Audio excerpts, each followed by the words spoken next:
அது வந்து கண்டிப்பா ஏற்றுக்கொள்ள முடியாது. பிரதானத்துவம் இந்த கூட்டத்துக்கு கூட்டப்பட்டது. ஏன் இவ்வளவு பெரிய ஒரு கன்ஃபியூஷன்? நான் ரொம்ப சிம்பிளான ஒரு பர்சன்.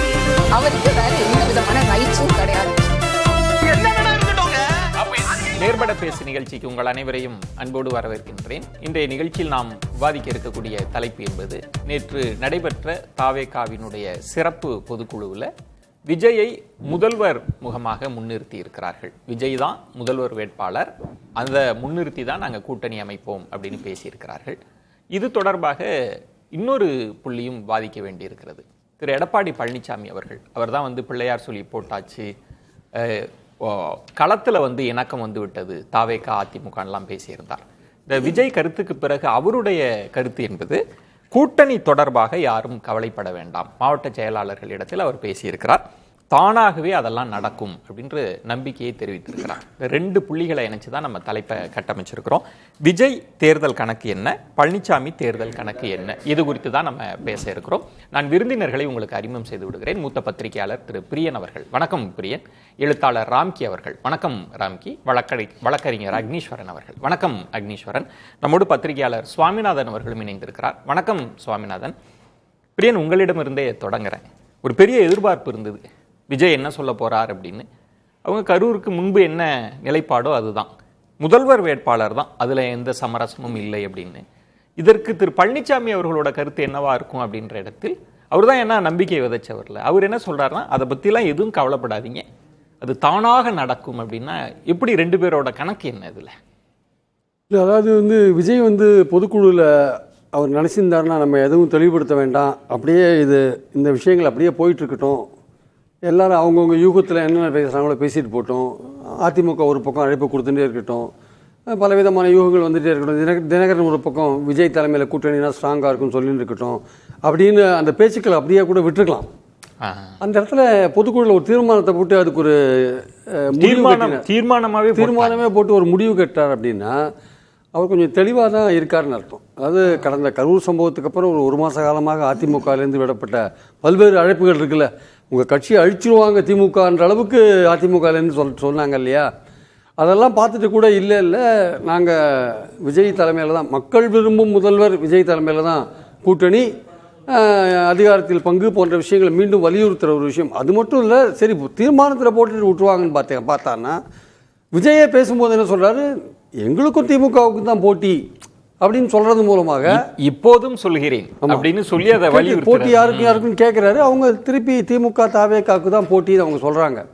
ஸோ அந்த பாயிண்டில் வரும்போது திமுக தாவேகா போட்டின்னு அவர் சொல்லும்போது, இதுவரையும் தமிழ்நாட்டில் இருக்கிற அந்த பைபோலார் பாலிடிக்ஸில் அதிமுகன்ற ஒரு கட்சி இருக்கிற மாதிரி அவர் கண்டுக்கலையோன்ற மாதிரியான ஒரு விஷயம் இருக்குது. அது ஏற்கனவே சொல்லின்ற ஒரு விஷயம் தான். அவர் இருந்தாலும் அதிமுக அவர் கணக்கிலே எடுத்துக்கலையா அப்படின்ற மாதிரி என்ன காரணம்? இல்லை, அவங்க ஒரு கான்ஃபிடென்ட்டாக இருக்காங்க போல் இருக்கு. தங்கள் தலைமையில் கூட்டணி அமைந்தால் அது யார் சேருவாங்க, தேமுதிக சேருமா, தினகரன் சேருவாரா, ஓபிஎஸ் சேருவாரா, சசிகலா சேருவாரா, செங்கோட்டையன் சேருவாரா, பல விஷயங்கள் இருக்குது. ஸோ அதனால் வேறு யாராவது புதிய தமிழகம் சேருமா, தங்கள் தலைமையில் ஒரு கூட்டணி அமைஞ்சால் அது திமுகவுக்கு போட்டியாக இருக்கும். அவங்க என்ன நினைக்கிறாங்க, அதிமுக பலவீனமாக இருக்குன்னு அவங்க நினைக்கிறாங்க. ஆக்சுவலாக அந்த பலவீனமாக இருக்கிறதுனால தான் தாவேகாவுக்கு அவங்க அழைப்பு கொடுக்குறாங்க அப்படின்னு நினைக்கிறாங்க. அது அதிமுக பண்ண பெரிய ஸ்ட்ராட்டஜிக்கலாக ரொம்ப தப்பு. என்ன தாவேகாவுக்கு வெளிப்படையாக அழைப்பு விட்டது ரொம்ப தப்பு. ஏன்னா அவங்களோட பலவீனத்தை அது வெளிப்படுத்துகிற மாதிரி இருக்குன்னு அவங்க என்ன பண்ணுறாங்க, அட்வான்டேஜ் எடுத்துக்கிறாங்க. அவங்க பலவீனமாக இருக்கவே தான் அழைப்பு விட்டுருக்காங்க. நம்ம எதுக்கு இந்த இடத்துல ஒரு தெளிவான ஒரு ஸ்டாண்டை நம்ம சொல்லிடணும், அவங்க பலவீனமாக இருக்காங்க, நம்மளை கூப்பிடுறாங்க, அதனால் நம்ம எதுக்கு அந்த யூகத்தை அப்படியே கண்டினியூ பண்ணிட்டு இருக்கணும், நம்ம இந்த இடத்துல தெளிவாக நம்ம தனியாக தான் போகிறோன்றதை தெளிவாக மக்கள்கிட்ட சொல்லிட்டா அவங்களுக்கு என்னென்னா, திமுக தாவேகா பிடிக்காத ஒரு குரூப் தமிழ்நாட்டில் இருக்குல்ல, அந்த ஓட்டை வாங்கணும்னு ஒரு எண்ணம் இருக்குல்ல. அந்த திமுக தாவேகா வேண்டாம்ப்பா, ரெண்டுமே வேண்டாம், ரெண்டுமே நம்ம பார்த்தாச்சு, திமுக அதிமுக ரெண்டுமே நம்ம பார்த்தாச்சு, அந்த அப்படி ஒரு ஓட் பேங்க் இருக்குல்ல. திரு பிரியன், திரு பழனிசாமி அவர் ரொம்ப நுணுக்கமாக அவர் தலைமையிலேயே கூட்டணியெல்லாம் கையாண்டு ரொம்ப கராரெல்லாம் இடங்களை கொடுத்தவர். அவரே வெளிப்படையா பிள்ளையார் சொல்லி போடப்பட்டு விட்டதுன்னப்ப பெரும்பாலான பத்திரிகையாளர் சொன்னது அப்படிலாம் ஒரு வார்த்தையை விட்டுற மாட்டாரு, ஏதோ ஒன்று நடந்திருக்கு, அந்த தன்னம்பிக்கையில தான் தைரியத்துல தான் சொல்றாங்க அப்படின்னு. அது ஏதாவது நடந்து ஒரு குழப்பம் நடந்திருக்கா? இதை எப்படி புரிஞ்சுக்கல? அதாவது ஏற்கனவே பாஜகவோட கூட்டணிக்கு போறதுக்கு முன்னாடியே பேச்சுவார்த்தைகள்லாம் நடந்தது. அப்பவே நம்ம நிறைய தடவை பேசியிருக்கோம். ஸோ அவங்களுடைய கண்டிஷன்ஸு தாவேக்காவுடைய கண்டிஷன்ஸை வந்து இவங்க ஏற்றுக்கல. அந்த சமயத்தில் ஏற்றுக்காத கொஞ்சம் வித்ட்ரா பண்ண போது தான் பாஜகவோட கூட்டணி வந்தது. அதுக்கு பல காரணங்கள் இருக்குது. அது ஒரு தனி ஸ்டோரி. அது ஏன் அவ்வளோ அவசரமாக போய் ஒரு கூட்டணி போட்டார்ன்றதுக்கு பல காரணங்கள் இருக்குது வச்சுக்கோங்க. ஸோ கூட்டணி போட்டார். அதோட யாருமே அவங்க கூட சேரலை. பாஜக அதிமுக கூட்டணியில் யாருமே போய் சேரலைன்றது தான் முக்கியமான விஷயம். ஸோ யாருமே போய் அப்போ விஜய் வந்து கூட்டணி கிடைச்சாரு. விஜய் கூட்டணிலையும் யாரும் போய் சேரலை. விஜய் கூட்டணிக்கு யாரும் போகல. ஆனால் விஜய் வந்து என்ன சொல்றாரு, தன்னம்பிக்கையா என் தலைமையில தான் போட்டின்னு இருக்காரு. இவங்க என்ன பண்ணிட்டாங்க, 53 வருஷ கட்சி என்ன பண்ணிட்டு தாவேக்காவுக்கு அழைப்புடுது. ஆகா, கூட்டணிக்கு ஆச்சா, பிள்ளையார் சொல்லி போட்டாச்சு, எங்க கூட வந்துருங்க, நாங்கள் தான் அனுபவமிக்க தலைவர்கள், நாங்கள் தான் வாத்தியார்கள், உங்களுக்கு பாடம் கற்பிக்கிறோம், வாங்க பயிற்சி எடுங்க வாங்க எல்லாம் பேச ஆரம்பிச்சிட்டாங்க. உங்களை திமுக அழிச்சிடும் போன்ற விஷயங்கள்லாம். பட் விஜய் வந்து அதை பற்றி கண்டுக்கிற மாதிரியே தெரியல. என்ன பயமுறுத்தலுக்கும் அது கண்டுக்கிற மாதிரி தெரியல. நாங்கள் தனியாக தான் போவோன்றதுல பழனிசாமி அவர்கள் பேசுறத பார்த்தா நீங்க யாரும் கவலைப்படாதீங்க, மாவட்ட செயலாளர்கள்ட்ட அப்படி சொல்றாங்கன்னா கூட்டணி குறித்தெல்லாம் நீங்க ரொம்ப யோசிக்க வேண்டாம், நம்ம அமைப்போம், அது எல்லாம் தானா நடக்கும்னா அது என்ன ஏதாவது அர்த்தம் இருக்கு? தானாலாம் வந்து கனி வந்து மடியில் விழாது சார். சில போது தடியால் அடித்தாலும் கனியே பழுக்கும். கல் போட்டு பழுக்க வைக்கிற பழங்கள்லாம் நிறையா இருக்குது. அந்த 2014 ஐ திங்க் 16 தானா வந்து மடியில் விழுந்தானே கலைஞர் எதிர்பார்த்தாரு விஜயகாந்த். கிட்டத்தட்ட என்ன கொண்டு வந்துட்டாங்க, அப்படி கடைசி நேரத்தில் பழம் தவறி போயிடுது. பழம் நழுவி பாலில் விழல, தரையில் விழுந்துருச்சு ஆக்சுவலாக. ஸோ பாயிண்ட் என்னன்னா இல்லை, இதில் தானா நடக்கும்னா ஒருவேளை பீகார் எலெக்ஷனுக்கெல்லாம் பிறகு பாஜக இங்க ஆர்வம் செலுத்துறப்ப அப்படி ஏதாவது நடக்கும்ன்ற பொருள் இருக்கா? இல்லை, பாஜக வந்து அதோட மேலாண்மை அல்லது அதோடைய யுக்திகள் இல்லை அதோட தேர்தல் தந்திரங்களை வந்து தமிழ்நாட்டில் வந்து பீகார் தேர்தலுக்கு அப்புறம் செயல்படுத்தக்கூடிய ஒரு வாய்ப்பு இருக்குன்னு சொல்கிறாங்க. பட் ஆனால் அந்த விஷயத்துக்கு வந்து விஜய் அடிபணிய மாட்டாருன்றதுலாம் நடக்கிறதுலேன்னு தெரியுது ஆக்சுவலாக. சிபிஐ என்கொயரி, இந்த கரூர் விஷயங்கள், அதெல்லாம் வந்து ஒன்றும் பெரிய பயமுறுத்துகிற விஷயங்கள்லாம் கிடையாது சார். ஆக்சுவலாக அதை பொருட்டாவே அவரை ஒன்றும் பயமுறுத்துற மாதிரி, ஏன்னா இது வந்து ஏதோ ஊழல் வழக்கு அந்த மாதிரி விஷயங்கள் கிடையாது. இது வேற மாதிரி விஷயங்கள். நீங்கள் இதில் போய் அவர் மேலெல்லாம் கை வச்சு நீங்கள் இது பண்ணீங்கன்னா ஒருவேளை அவர் எதிர்பார்க்குற மாதிரியான சிபிஐ விசாரணை இல்லாமல் போகலாமே தவிர அதை ஒன்றும் அவரை பாதிக்கிற அளவுக்கு ஒன்றும் இருக்காது. ஸோ அவர் முதல்வர் வேட்பா அதில் உறுதியாக தான் இருப்பார். அதில் உறுதியாக இருக்கார். இவங்க ஸ்ட்ராட்டஜிக்கலாக அதிமுக தான் தவறு பண்ணிட்டாங்க. இவங்க வந்து அந்த நம்பிக்கை கொடுத்துருக்காங்கல்ல, அதிமுக வந்து என்ன பண்ணிட்டாங்கன்னா தொண்டர்களுக்கும் நிர்வாகிகளுக்கும் ஒரு நம்பிக்கையை கொடுத்துட்டாங்க. தாவேக்கா நம்ம அணிக்கு வந்துடும், நமக்கு வெற்றி நிச்சயம், நம்ம வந்துட்டா வெற்றி நிச்சயம் நம்பிக்கையை கொடுத்துட்டாங்க. அது பாஜகவோட இருக்காங்களோ இல்லையோ அந்த நம்பிக்கையை கொடுத்துட்டாங்க. அந்த இப்போ வந்து காத்திரங்கின பலூன் மாதிரி ஆயிடுத்தது ஆக்சுவலா. இப்போ என்னன்னா மன ரீதியாக அதிமுக தொண்டர்களும் நிர்வாகிகளும் சோர்ந்து போயிட்டாங்க. இப்போ ஆக்சுவலா பேசலாம். அதெல்லாம் எப்படி எலெக்ஷனுக்கு நெருங்கும் போது இதில் ஏதாவது மாற்றம் வருமானா நிச்சயமா அரசியலில் நம்ம எதுவுமே சொல்ல முடியாது. கொஞ்சம் வெயிட் பண்ணி தான் பார்க்கணும். வெயிட் பண்ணணும். ராம்கி, இப்போ 2 விஷயம் திரு பழனிசாமி அவர்களோட கணக்கு பற்றி பேசுகிறப்ப அவர் வெளிப்படையாக பேசியிருக்க கூடாதுன்றதும், தொடர்ந்து ஆர்பி உதயகுமார் நீங்கள் வந்துடணும்னு எல்லாரும் தொடர் அழைப்புகள் இருந்தது. போதாததுக்கு இப்போ பாஜக தலைவர்களுமே பேசினாங்க. கொள்கை எதிரின்னு சொன்னால் கூட இல்லை வருவார்லாம் சொல்லி அவர் இல்லைன்ற ஒரு கணக்குக்கு வந்துட்டார். அப்போ அவர் முதல்வர் வேட்பாளர் நான் தான் அப்படின்னு நம்மளால் புரிஞ்சுக்க முடியுது. இல்லை பழனிசாமி அவர்கள் சொல்கிறாங்க கூட்டணியெல்லாம் கவலைப்படாதீங்க, எல்லாம் தானாக நடக்கும்னா என்ன கணக்கு இருக்கும் அதில்? அவர் இந்த விஜய் கட்சியுடன் கூட்டணி விஷயத்தில் வந்து எடப்பாடி அவர்கள் நிதானமாக முன்னேறதான் நான் பார்க்குறேன். அவர் பதட்டப்படலை, அவசரம்லாம் படலை, ஒவ்வொரு ஸ்டெப்பாக தான் அவர் போகிறாரு. ஒரு சிச்சுவேஷன் லீடர் அப்படின்னு சொன்னால் எடப்பாடி தான் சொல்லணும். ஏன்னா நீங்கள் பாருங்கள், கரூரில் சம்பவம் நடக்குது. அது வரைக்கும் வந்து விஜய் கட்சி வந்து அதிமுக மேலே எந்த விமர்சனம் செய்ததில்லை. அதுக்கு சில மணி நேரங்கள் முன்னாடி தான் நாமக்கல்ல அதிமுகவை மறைமுகமாக ஒரு விமர்சனம் செய்தார். சரி, அப்போ இவர் நம்மளை வந்து கிரிட்டிசைஸ் பண்ணிட்டாருன்னு சொல்லிட்டு அமைதியாக இருந்திருக்கலாம். ஆனால் அந்த நேரத்தில் சில மணி நேரங்களுக்கு அப்புறம் கூட இப்படி சம்பவம் முதல் ஆளாக எடப்பாடி தான் பேசினார். 2 விஷயம் சொன்னார். இதில் அரசுக்கும் தவறு இருக்கிறது, 2வது இன்எக்ஸ்பீரியன்ஸு. தாவேக்கா அந்த கட்சி வந்து அதுக்கு ஒரு பெரிய அனுபவம். முதல் நாள் சொன்னது அப்புறம் மாறி போச்சு. அதுக்கப்புறம் வந்து அமைதியா இருந்தார். முதல் பைட் கொடுத்தார்ல, அதுக்கப்புறம் 2-3 நாளுக்கு அமைதியா இருந்தார். இந்த 2 நாள் நடந்த விஷயங்கள் ரொம்ப முக்கியம். அப்பதான் நீங்க மற்றவர்களுக்கும் எடப்பாடிக்குள்ள வித்தியாசத்தை புரிஞ்சுக்க முடியும். அந்த 2 நாள்ல திமுக வந்து நல்ல ஒரு வாய்ப்பு அப்படின்னு சொல்லிட்டு திமுக தலைவர்கள் எல்லாம் கரூருக்கு பக்கம் படையெடுத்தாங்க. சரி, பாஜக ஒரு பக்கம் போய் 10 எம்பிக்கள் அங்கேருந்து அப்படியே வந்து இந்த வாய்ப்பை தவறவிட கூடாது அப்படின்னு சொல்லிட்டு எல்லாரும் பண்ணும்போது கூட அது பெரிய அளவு டேக் ஆஃப் ஆகல, கிளிக் ஆகல. அது மெல்ல மெல்ல எடப்பாடி அவர்கள் அப்படியே மெதுவா அப்படியே வந்ததுனாலதான் இன்னைக்கு ஒரு பக்கம் ஒரு சாய்வா ஒரு தாவேகா வந்து ஒரு அதிமுக கூட கூட்டணி வருவதற்கான வாய்ப்புலாம் இருக்குங்கிற அளவுக்கு வந்தது காரணம் அவர் காட்டிய அந்த பொறுமை, அந்த மாதிரி விஷயங்கள் தான் ரொம்ப முக்கியம். இல்ல சார், இதுல எல்லாமே ஒன் சைடா தான் இருக்கு. தாவேகா அமைதியா தான் இருந்தாங்க. பலருமே என்ன சொன்னாங்கன்னா ரொம்ப நேர்த்தியாக காய் நகர்த்தி விஜயை வழிக்கு கொண்டு வந்துட்டாங்கன்னு பேசப்பட்டது. பிரியன் சொல்றது, நீங்க வியூக ரீதியில தவறு பண்ணிட்டீங்க. வெளிப்படையா தொண்டர்களுக்கு என்ன சொன்னீங்க, இந்த தாவேகா தொண்டர்கள் வர போறாங்க, தாவேகா கூட்டணிக்கு வரும்லாம் சொல்லிட்டார், பிரம்மாண்ட கட்சின்லாம். இன்னைக்கு தாவேகா ஸ்டாண்ட அனௌன்ஸ் பண்ணிட்டாங்கல்ல, இனி என்ன கணக்கு வந்து எடப்பாடி போட்ட கணக்கு வந்து எப்படின்னா, தாவேகாவை கூட்டணிகள் கொண்டு வர்றதில்லை, அதை முன்வைத்து எடப்பாடி அவருடைய அந்த இமேஜை வந்து பில்ட் பண்றது தான். நீங்க பாருங்க எப்படி இருந்த இடம் வச்சுக்கிறா, ஸ்டாலின் வர்சஸ் அதர்ஸ்ங்கிற இந்த இடம் வச்சுக்கிறா. சுற்றுப்பயணத்தை ஆரம்பிக்கிறார் எடப்பாடி. எப்படி ஆரம்பிக்கிறார், கொங்கு மண்டலத்தில் தான் செல்வாக்கு இருக்கு அப்படிலாம் ஆரம்பிக்கும் போது முதல்ல என்ன சொல்றாரு, கம்யூனிஸ்ட் கட்சிகளுக்கு வந்து ஒரு அழைப்பு விடுக்கிறார். எல்லாம் ட்ரோல் பண்ணாங்க, அது எப்படிங்க கம்யூனிஸ்ட் கட்சியெல்லாம் உங்க கூட்டணிக்கு வரும், பாஜகவோட கூட்டணி இருந்து எப்படிங்க கம்யூனிஸ்ட் கட்சியில என்ன அவர் இப்படிலாம் பண்றாரு அப்படிலாம் சொன்னாங்க. ஆனால் அவர் என்ன சொல்ல செய்தி என்னன்னா, எனக்கு உங்களுக்கு எந்த பிரச்சனையும் கிடையாது, உங்களுக்கும் பாஜகவும் பிரச்சனை தான், நீங்க இப்ப கூட நினைச்சாங்க கூட்டணிக்கு கூட வரலாம் நீங்க அப்படின்னு சொல்வது மூலமாக ஒரு செய்தி என்ன சொல்றாரு, நீங்க வந்து ரொம்ப மாஸ்டர் ஆயிட்டீங்க. பழனிசாமி அவர்கள் பேச்சுக்கு பொழிப்புரை விளக்குரை அந்த சீக்வென்ஸ் பாருங்களா. என்னன்னா நான் வெளிப்படையா கேட்கிறேன், பிரியன் சொன்ன மாதிரி இன்னைக்கு நீங்க கிரவுண்ட்ல போய் அதிமுக நிர்வாகிகள் தொண்டர்கள்ட்ட கேட்டா, சார் தாவேகா வருவாங்களா, தாவேகா தரப்பும் இதுதான், திமுக தரப்பும் இந்த கேள்வி இருக்கு, என்ன சார் தாவேகா எங்க போறாங்க, என்ன பேச்சுவார்த்தை எல்லாம் முடிஞ்சிருச்சா அப்படின்ற பேச்சு இருக்குல்ல. நேத்து அவர் சொல்லிட்டாரு, நான் தான் முதல்வர் வேட்பாளர் அப்படின்ற இடத்துல. இன்னும் ஒருபடி மேல போய் ஆதவ அர்ஜுனா என்ன சொல்றாங்கன்னா, என்னங்க நம்ம இந்த கரூர் சம்பவத்துல மௌனமா இருக்கிறப்ப இந்த சில எதிர்கட்சிகள்லாம் உள்ளுக்கு வந்து நாங்க தான் உங்களை காப்பாத்துவோம்லாம் சொல்றாங்க, நாங்க 26% இருந்து போயிட்டே இருக்கோம்னு சொல்றாங்கல்ல. இனி என்ன கூட்டணியா அவர் கட்டுவாருன்னு நினைக்கிறீங்க? உங்க ஸ்ட்ராட்டஜி இருக்கட்டும் சொல்லட்டும். எடப்பாடி அவருடைய ஸ்ட்ராட்டஜி எப்படின்னா, முதல்ல தன்னை வந்து கொஞ்சம் உயர்த்திக்கணும், அடுத்தது அதாவது அடுத்த கட்டத்தை நோக்கி. அவர் அதிமுக அரசியல்வாதி, அதிமுக தலைவருங்கிற வட்டத்தை விட்டு வெளில வந்தாதாங்க நாங்க ஒரு வெற்றிகரமான கூட்டணியை கட்டமைக்க. என்ன கணக்கு, எல்லா கணக்கு நீங்க கம்யூனிஸ்டுகளுக்கு அழைப்பு விடுப்பது, திருமாவளவருக்கு அழைப்பு, இதெல்லாமே என்ன கணக்குன்னா, பாருங்க உங்களுக்கு எனக்கு எந்த பிரச்சனையும் கிடையாது, உங்களுக்கு வேணா நான் பாஜகவுடன் கூட்டணி போறதுல உங்களுக்கு வேணா ஏற்பு இல்லாம இருக்கலாம், ஆனா நமக்குள்ள ரிலேஷன் அப்படியே இருக்குது அப்படிங்கிற மாதிரி ஒரு சிம்டம்ஸ்.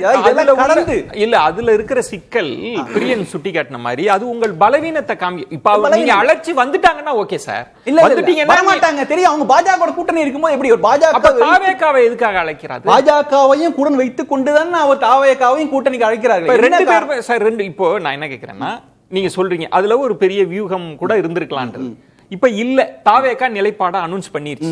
பழனிசாமி அவங்க சொல்றாங்க பொறுத்துருங்க, கூட்டணியை நான் பாத்துக்கிறேன், எல்லாம் தானா நடக்கும்னா என்ன நடக்கும்னு நினைக்கிறேன். என்ன நடக்கும்னா, நீங்க முதல்ல இயல்பா இந்த கூட்டணிகள்லாம் இந்த அரசியல் சூழலாம் மாறி எப்படி இருக்குன்னா, ஸ்டாலின் வெர்சஸ் எடப்பாடிங்கிற ஒரு சூழல் வரும்போது ஆட்டோமேட்டிக்கா மற்ற கூட்டணிகள்லாம் ஃபார்ம் ஆகும். நீங்க ஸ்டாலின் வெர்சஸ் என்டிஏ நீங்க வச்சீங்கன்னா அதெல்லாம் வந்து ஒர்க் அவுட் ஆகாது, ஈஸி கேக்.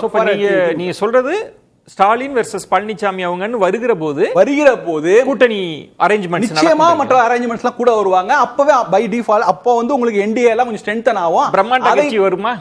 நிச்சயமா வரும். நீங்க என்னன்னா நீங்க வராம இப்ப இன்னைக்கு அவங்க யோசிக்கிறது என்ன காரணம், பாமக யோசிப்பதுக்கு என்ன காரணம், அவங்களுக்குள்ள கட்சிக்குள்ள பிரச்சனை இருக்கலாம், தேமுதிகவுக்கு என்ன பிரச்சனையில காரணம்னா, ஒரு தலைவர், ஒரு என்டிஏ தலைவர் முதல் வேட்பாளர் ஒன்று வரும்போது அப்ப எல்லாம் ஒருங்கிணைத்து வருவாங்க. இதை நோக்கி தான் ஸ்டெப் பை ஸ்டெப்பா நகரார் எடப்பாடி. பொசிஷன் பண்றதுதான் ரொம்ப முக்கியம். நீங்க வந்து அவர் கூட்டணி வந்துருவார், அவர் விஜய் நேத்து அறிவிப்ப நீங்க பின்னடைவாலாம் பார்க்கல. நிச்சயமா பின்னடைவு இல்ல. இதை வந்து விஜய் கரூர் சம்பவத்தால் விஜய்க்கு ஒரு பெரிய பின்னடைவு. அதை வந்து ரொம்ப எஃபெக்டிவா ஹேண்டில் பண்ணவர் எடப்பாடி அவர்கள் தான். மற்றவர்கள் அவசரப்பட்டு ஸ்கோர் பண்றதா நினைச்சாங்க, திமுக அதை சைலண்ட் பண்ண நினைச்சாங்க. நீங்க சொல்றது, ராம்கி அவர்கள் சொல்றது தாவேகா வருமா வராதான் இல்ல, பழனிசாமி அவர்களோட கணக்கு. எல்லாரும் என்ன சொன்னாங்க, ஸ்டாலின் வெர்சஸ் அதர்ஸ்னு இருக்கு களம்ன்றது. அதை பொசிஷனிங் பண்ண பிறகு எல்லாம் தானா நடக்கும். நாளைக்கு களம்னு வரப்ப கூட்டணி அரேஞ்ச்மெண்ட்ஸ் எல்லாம் நடக்கும்ன்றதை எப்படி பாக்குறீங்க? இல்ல, ஒரு பாஸ்ட் எக்ஸ்பீரியன்ஸ்ல இருந்து பார்க்கலாமே. பார்லிமெண்ட் எலெக்ஷனுக்கு முன்னாடி எடப்பாடி என்ன சொன்னாரு, மாபெரும் மெகா கூட்டணி அமைப்பேன் தானே சொன்னார். 19 இத்தனைக்கும் பாஜக விட்டு வெளியில வந்துட்டார். ஆனா திமுக அணிலேருந்து யாருமே அவர் பக்கம் வரல. மெகா கூட்டணி அமைக்க முடியல, தேமுதிக மட்டும்தான் இருந்தது. சரி, தேர்தல் இப்போ பார்லிமெண்ட் தேர்தலுக்கு அப்புறம் பாஜகவோட கூட்டணி வச்சப்பறம் இருக்கிற தேமுதிகவும் போயிடுது ஆக்சுவலாக. அப்போது நீங்கள் என்ன மாதிரியான கான்ஃபிடன்ஸ் கொடுக்குறீங்க, நீங்கள் என்ன மாதிரியான நம்பிக்கை கொடுக்குறீங்க? நீங்கள் பொசிஷன் பண்ணுறீங்கன்னா மற்றவங்களாம் பார்த்து தானே இருக்காங்க, நீங்கள் என்ன மாதிரி பொசிஷன் பண்ணுறீங்க? நேற்று உங்கள் மாவட்ட செயலாளர் கூட்டம் நடந்தது, மீடியாவில் அதுக்கு என்ன இம்பார்ட்டன்ஸ் கிடச்சிது? தாவேக்கா தானே போயிருந்தது, தாவேக்கா பற்றி தானே மீடியா போயிட்டு இருக்கு. ராகுல் காந்தி பிரஸ் கான்ஃபரன்ஸ் பத்தி போச்சு வேற விஷயம். பட் இங்கே தமிழ்நாட்டை பொறுத்த மட்டும் மாவட்ட செயலாளர் பிரஸ் கான்ஃபரன்ஸ் கூட்டத்தை பத்தி மீடியாக்கள் அதை பத்தி ஒன்றும் பெரிய அளவு கண்டுக்கவே இல்லையே. நீங்க வந்து மூணாவது இடத்துக்கு நீங்க உங்களை கொண்டு போயிடுது மீடியா. ஆக்சுவலா அதிமுக வந்து மீடியா மூணாவது இடத்துக்கு கொண்டு போயிட்டாங்க சார். நேற்று முழுக்க முழுக்க தாவேக்காவை தானே ப்ரொஜெக்ட் பண்ணாங்க மீடியா. அப்ப என்ன எந்த பக்கம் காத்தடிச்சிட்டு இருக்கு மீடியா எப்படி பாக்குது ஆக்சுவலா? ஸோ நீங்க எப்படி நீங்க பண்ற பொசிஷனிங் சரியில்லைன்னு தானே தெரியுது ஆக்சுவலா. ராம்கி பிரியன் சொல்றதுல இப்ப விஜயும் தன்னை முதல்வர் வேட்பாளர்ன்றதுல அவங்க தீர்மானமாவே போடுறாங்க. அதான் ரொம்ப முக்கியம். 2 பொதுக்குழுலையுமே செயற்குழுலையுமே தீர்மானம் போட்டாச்சு. அதிகாரத்தை விஜய்க்கு கொடுக்கிறது முதல்வர் வேட்பாளர். அதுல நாங்க நோ காம்ப்ரமைஸ், அதுதான் கொள்கை எதிரி பாஜகன்னு சொல்லியாச்சு. அப்படி இருக்கிறப்ப முதல்ல விஜய் தன்னை தான் சொல்றாரு, நான் தான் மாற்றுன்னு சொல்றப்ப இவர் நினைக்கிற பிரம்மாண்ட கூட்டணின்றது எங்க இருக்குன்றார். நீங்க சொல்ற பாமக இருக்கு சார், தேமுதிக நிலைப்பாடு தெரியல, வேற என்ன ஆப்ஷன் இருக்குன்ற நீங்க எல்லா கட்சிக்குள்ள பிரச்சனையில இருந்து பார்ப்போம். நீங்க அதே சிக்கல் தான் தாவேகாவுக்கு இருக்கு. முதல்ல எல்லா கட்சியும் வளர்வதுக்கு குறைந்தபட்சம் ஒரு அரசியல் எதிரி வேண்டும். இப்ப நீங்க திமுக எடுத்தீங்கன்னா அவங்க பாஜக எதிர்க்கணும், அதிமுக எதிர்க்கணும், விஜய் எதிர்க்கணும், சீமான் எதிர்க்கணும். நீங்க எந்த கட்சி வேணா எடுத்துக்கலாம், பாஜக எடுத்துங்க, பாமக, எல்லாருக்குமே குறைந்தபட்சம் 2 அல்லது 3 கட்சிகளுக்கு எதிரான ஒரு ஸ்ட்ராட்டஜி வச்சாகணும். சரி. ஆனா எடப்பாடி அதிமுக மட்டும்தான் ஒரே ஒரு ஸ்ட்ராட்டஜி தான், திமுக எதிர்ப்பு. இதைத்தான் திரும்ப திரும்ப திரும்ப திரும்ப சொன்னார் சார். ரொம்ப எளிதா என்ன சொன்னாங்கன்னா, அதிமுக பாஜக கூட்டணி எல்லாம் உருவான பிறகு கொஞ்ச நாள் தான் அவங்க சொன்னாங்க இந்த கூட்டணி அமைஞ்சதுனால முதல்வருக்கு தூக்கம் போயிடுச்சு அப்படின்னு. அதற்கு பிறகே அவங்க கூட்டணியை வலுப்படுத்துறதுல ஒரே ஒற்றை புள்ளி, திமுகவை எதிர்க்கிறவங்க எல்லாம் வந்துருங்க அப்படின்னு. ஆமா, பிரியன் சொல்றது அது நடக்கலன்ற. இல்ல, இது நடக்கல, இன்னைக்கு வரைக்கும் நடக்கல சார். கரெக்ட். திமுக எதிர்ப்பு, அதான் சொல்றேன், நீங்க பாஜக எதிர்ப்பை வைத்து நீங்க பெரிய கூட்டணி கட்டமைக்கலாம். அதே போல திமுக எதிர்ப்பை வைத்து கட்ட முடியாது. ஏன்னா இங்க இருக்கிற கட்சிகளுடைய கணக்கு வேற. அதை தாண்டி வெறுமனே திமுக எதிர்ப்பு மட்டும் இல்ல, எனக்கு என்ன கணக்குன்னா பாப்பாங்க. விஜய் கணக்கு வந்து தேர்தல் நெருங்க நெருங்க அது பின்னடைவை சந்திக்கும்ன்றீங்க. ஏன்னா அவருக்கு மல்டிபிள், அவர் யார் திமுகவை எதிர்த்தாகணும், பாஜகவை எதிர்க்கணும். இப்ப மறைமுகமாக அதிமுக எதிர்க்கணும்னா எப்படி சார் ஒரு அரசியல் கட்சி எத்தனை பேரை தான் எதிர்க்க முடியும்? இவருடைய ஸ்ட்ராட்டஜி தான் வெளிப்படையான ஸ்ட்ராட்டஜி, திமுக எதிர்ப்பு, அவ்வளவுதான். அப்ப இது தாவேகா வராததெல்லாம் ஒரு பெருசாவே நீங்க நினைக்கல, அது ஒரு பெரிய இம்பாக்டை ஏற்படுத்தாது. ஏன்னா அவர் தொடர்ந்து திரும்ப திரும்ப தாவேகா என்ன பண்றது, திமுக எதிர்ப்பு தீவிரமா இல்ல சார். நீங்க பிரியன் சொன்ன பாயிண்ட் ஒன்னு பாருங்களேன், தொண்டர்கள் இருக்காங்களா, அதிமுக தொண்டர்களுக்கு ஒரு நம்பிக்கை கொடுக்குறீங்க, பிரம்மாண்ட கட்சி வரும் சார். நீங்க பாமக ஒரு நாள் வந்து ஒரு காலகட்டத்தில் பாமக தான் அப்படின்னு பேசு பொருள் இருந்தது, ஒரு காலகட்டம் தேமுதிக தான், இன்னைக்கெல்லாம் அவங்க இருக்கிறாங்க. ஆனா எல்லாரும் ஃபோக்கஸ் பண்ணது என்ன, தாவேகா. அதிமுக பாஜக பேசுனது தாவேகாவை பத்தி தான். அந்த நம்பிக்கையை கொடுத்துட்டீங்க, அவங்க வரலன்ட்டாங்க. விஜய் என்னைக்கு அதிமுகவுக்கு த்ரெட்னிங் ஃபேக்டர் ஆவார்னா, என்றைக்காவது ஒரு நாள் நான் வந்து திமுகவை, அதிமுக, காங்கிரஸ், பாஜகவை 4 பேரையும் சமசரமா எதிர்க்கிறேன் சீமான் ஸ்டாண்டுக்கு போனார்னா அப்பதான் விஜய் த்ரெட்னிங் ஃபேக்டர் ஆவார். சுவாமினா அது வரைக்கும் அதிமுகவுக்கு எந்த பிரச்சனையும் கிடையாது. டிஃபால்ட்டா இங்க தான் சுருக்கமா ஒரே ஒரு விஷயம். அதாவது வந்து எதிரிகள் பல பேர் வச்சுக்கல, எடப்பாடி திமுக மட்டும்தான் வச்சிருக்காரு அப்படின்னாங்க. பட் ஆனால் தமிழ்நாட்டை பொறுத்த மட்டும் திமுகவை எதிர்க்கிறதும் பாஜகவை எதிர்க்கிறதும் கண்டிப்பா தேவையான விஷயம், ஓட்டு வங்கியில தேவையான விஷயம். அதை விஜய் வந்து எஃபெக்டிவா கையில் எடுத்தாருன்னா அதிமுகவுக்கு போற ஓட்டை மட்டும் வாங்க மாட்டார், திமுகவுக்கு போற பாஜக எதிர்ப்போட்டையும் வாங்குவார். நுணுக்கமான இடத்தை பிரிய நகர்த்துறாரு. தமிழ்நாட்டு அந்த ஓட்டிங் பேட்டர்னை பாக்குறப்ப அதிமுகவை விட விஜய் தீவிரமா இருக்காரு. ஏன்னா பாஜக எதிர்ப்பு, திமுக எதிர்ப்புன்னு இருக்கிறப்ப அவர் அந்த இடத்த பொசிஷன் பண்ணுவார். நம்ம பேசலாம் ராம்கி, காத்துருங்க. சுவாமிநாதன், இதுல 2 விஷயத்தை நம்ம பார்க்கணும். விஜய் அவர்கள் எல்லாருமே ஒரு கேள்வி, என்ன ஒரு தனிச்சுன்னு சொல்றாரு, புதுசா கட்சி நயினார் நாகேந்திரன் சொல்றாரு, என்ன விந்தையிலும் விந்தையா இருக்கே அப்படின்னு அவங்க சொல்றாங்க. ஆனா என்ன கணக்கு விஜய்க்குன்ற ஒரு கேள்வி. திரு பழனிசாமி அவர்கள் மீண்டும் நம்பிக்கையை விதைக்கிறார். அவரு இப்படி கூட சொல்லியிருக்கலாம், யார் வராங்களோ இல்லையோ நம்ம தனிச்சே ஜெயிக்க முடியும். ஆனா அதை சொல்லல, கூட்டணிக்குள்ளே அவரு நிக்கிறார். கூட்டணி பத்தி எல்லாம் யாரும் கவலைப்படாதீங்க, அது தானாவே நடக்கும் அப்படின்னா அவர் ஒரு சொல்றாரு, ஒரு பிரம்மாண்ட கூட்டணி அமைப்போன்னு சொல்றாரா? இந்த 2 பேரோட கணக்கை எப்படி புரிஞ்சுக்கிறது? நிச்சயமா விஜய் அவர்கள் இப்ப எடுத்திருக்கக்கூடிய முடிவுங்கிறது, அதாவது பொதுவா சார் ஒரு அரசியல் கட்சியை பொறுத்தவரை தற்கால எதிர்காலம், நிரந்தர எதிர்காலம் அப்படின்னு 2 வகையா நம்ம பிரிக்கலாம் ஒரு அரசியல் கட்சியை பொறுத்தவரை. இப்ப எடப்பாடி பழனிசாமி அவர்களுக்கு தேவை தற்காலிக ஒரு தீர்வு தான். அவர் அதை நோக்கி தான் தாவேகா வந்துருச்சுன்னா எப்படியாவது ஆட்சி கட்டில நோக்கி நெருங்கிடலாம் அப்படின்னு அவர் பார்க்கறது வந்து ஒரு தற்காலிக தீர்வு. ஆனா விஜய் அவர்கள் இப்ப நினைக்கிறது ஒரு நிரந்தர எதிர்காலம். அந்த கட்சிக்கு ஒரு நிரந்தர எதிர்காலம் வேணும்னா அவர் யாரு கூடயும் திமுக, அதிமுக இந்த 2 கட்சிக்கு மாற்றாதான் அவர் வர்றார். அவரே தொடர்ச்சியா முதல் கட்டத்துல இருந்தே சொல்லிட்டு வர்றாரு. 1967 போல 77 போல நாங்க ஒரு புரட்சி ஏற்படுத்துவோம் தான் சொல்றாரு. முதன்மை சக்தின்னு தன்னை சொல்றாரு. திரைத்துறையில உச்சத்திலிருந்து வர்றவருக்கு நம்ம மீண்டும் மீண்டும் ஒரு புள்ளி சார், எடப்பாடி பழனிசாமி அவர்கள் எந்த இடத்துல ஒரு தவறு பண்றாருன்னா, அவர் திமுகவை அகற்றணும்னு எண்ணம் உள்ளவங்க எல்லாம் இங்க வாங்குங்கிறார். இந்த இடத்துலதான் ஒரு சின்ன நுணுக்கமான ஒரு இடம் இருக்கிறதா நான் பாக்குறேன். விஜய் அவர்களுக்கு திமுகவை அகற்றுவது நோக்கம்னு இவர்களாவே நினைச்சுக்கிறாங்க. அதற்கு பின்னால இருக்கக்கூடிய முதல்வர் ஆகிறதும் நோக்கம் அப்படிங்கறத இவங்க மறந்துடுறாங்க லாபகமா. ஆக்சுவலா திமுகவை அகற்றுவது என்பது அதுல ஒரு கூறுதான். அவர் அரசியலுக்கு வந்திருக்கிறது தான் முதல்வராக தானே வந்திருப்பாரு. இப்ப திமுகவை அகற்றணும்னு திரைத்துறையில் இருக்கிறவருக்கு என்ன அவ்வளவு பெரிய, இப்ப விஜயகாந்த் அவர்களுக்கு அரசியல் கட்சிக்கு வருகிற பொழுது ஒரு தனிப்பட்ட வகையில ஒரு பாலம் ஒரு பாதிப்பு என்கிற போன்ற பிரச்சனைகள் இருந்துச்சு. அவருக்கு இயல்பாகவே அதற்கு மேல ஒரு ஆர்வம் இருந்தது. ஆனா விஜய் அப்படி இல்லை. அவர் தான் முதல்வராகணும்னு வந்திருக்கிறார். அவர் திமுகவை அகற்றுவதற்காக மட்டுமே அவர் அரசியலுக்கு வரல. அப்ப அது இந்த இடத்துல எடப்பாடி பழனிசாமி அவர்களுக்கு இதுல ஒரு சின்ன லாபம், இடைக்கால தீர்வு. நான் சொன்னேன் பொதுவா ஒரு நிரந்தர தீர்வு இடைக்கால தீர்வுங்கிறதுல எடப்பாடி பழனிசாமி அவர்களுக்கு இடைக்கால தீர்வு என்னன்னா, கரூர் சம்பவத்துக்கு பின்பு கடந்த ஒரு 35 நாட்களாக ஓபிஎஸ் சேர்த்துக்கங்க, டிடிவி தினகரன் அவர்களை சேர்த்துக்கங்க, சசிகலா அவர்களை சேர்த்துக்கங்க, இவங்க எல்லாம் சேர்ந்தாதான் கட்சி என்ப கலவைய இது எல்லாவற்றையும் மாற்றி டிவிகேல சேர்த்துக்கங்க, சேர்த்துட்டா ஆட்சிக்கு வந்துடலாம்னு தொண்டர்கள் மத்தியில் ஒரு நம்பிக்கையை கொடுத்தார். அது அவருக்கு கிடைத்த ஒரு இடைக்கால தீர்வு. ரெண்டாவதா பாத்தீங்கன்னா மிக முக்கியமா அவர் எடப்பாடி பழனிசாமி அவர்களோட ஒரு வியூகம் சரி, அதாவது முழுக்க அது தவறு நம்ம சொல்லிட முடியாது. தேர்தல் ரொம்ப நெருக்கத்துல இருக்கிறப்ப விஜய் அவர்கள் அதிமுகவை திட்டம் பண்றாரு, அதிமுக விஜய திட்டம் பண்றாரு. ஒரு உதாரணமா நாமக்கல் போன்ற விஷயங்கள்ல சுட்டி காட்டாங்க, மேலோட்டமா தான் சுட்டாங்க. திமுக எதிர்ப்பு அளவுக்கு விஜய் அவர்கள் அண்ணா திராவிட முன்னேற்ற கழகத்தை எதிர்க்கல. ரொம்ப க்ளோஸா நீங்க அந்த ஒரு நுணுக்கமான இடத்தை சுட்டி காட்டினீங்க. அதிமுகவினர் எங்க தப்பு பண்ணாங்கன்னு உங்க பார்வையில சொன்னது, திமுக ஆட்சியை எதிர்ப்பது மட்டும்தான் நினைச்சுக்கிட்டாங்க, ஆனா அவர் முதல்வராவது தான் முதன்மையானது அப்படின்னு. இன்னொரு பக்கம் நீங்க இப்ப சொல்ற இடம், அதிமுகவினர் தாவேகாவை விமர்சிக்கலன்ற பாயிண்ட் கூட இல்ல. கரூர் சம்பவத்துல தாவேகாவை ஆதரிக்க ஆரம்பிச்சாங்க, தாவேகா குரல்ல பேச ஆரம்பிச்சாங்க. எந்த ஆதரவு நிலைப்பாட்டுக்கு போறாங்க.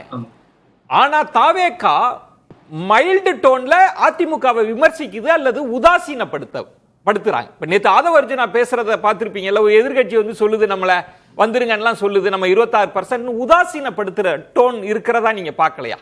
அந்த இடம் பாருங்க, அதிமுக தாவேகா புள்ளி இல்ல. நிச்சயம் ஆமா, நிச்சயமா இவர்கள் உதாசீனம் தான் படுத்துறாங்க. நீங்க அப்படி அவங்க இவர்களை பெருமைப்படுத்தணும்னு நினைச்சிருந்தா சட்டமன்றத்துல இவர்களுக்காக சட்டமன்ற உறுப்பினர்களே தாவேகாவுக்கு இல்லாத நிலையில எடப்பாடி பழனிசாமி அவர்களும் அந்த கட்சியினுடைய அங்கத்தினர்களும் சேர்ந்து இவருக்காக ஆர்குமெண்ட் பண்ணிட்டு இருந்தாங்க அன்னைக்கு.